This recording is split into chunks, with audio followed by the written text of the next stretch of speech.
Do you know what it takes to bring down walls in your life? Once upon a time, there was a brave leader named Joshua. After Moses had passed away, God chose Joshua to lead the Israelites into the Promised Land. But there was one big challenge standing in their way, a mighty city called Jericho, with tall, thick walls that seemed impossible to break through. Joshua trusted in God's plan, and one day, God spoke to him.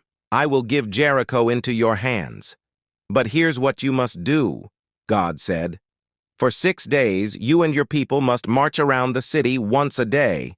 On the 7th day, march around it 7 times and then have the priests blow their trumpets and shout as loud as they can. When you do this, the walls of Jericho will fall." Though it sounded strange, Joshua had faith in God. He gathered the people, including the soldiers, the priests, and the Ark of the Covenant, which held the 10 Commandments. For 6 days, they quietly marched around Jericho just as God had commanded.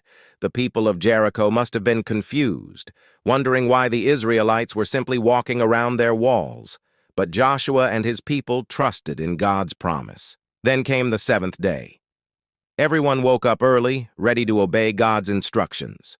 They marched around Jericho 7 times, and on the last lap, Joshua called out to the people, "Now shout, for the Lord has given you this city." The priests blew their trumpets, and the Israelites shouted with all their might. Suddenly the ground shook, and the great walls of Jericho came tumbling down. The Israelites rushed into the city and took it just as God had promised. And through his faith and obedience, Joshua led his people to victory, showing that with God's help, even the strongest walls can fall. Subscribe for more Bible stories and share this video with someone who needs to hear it.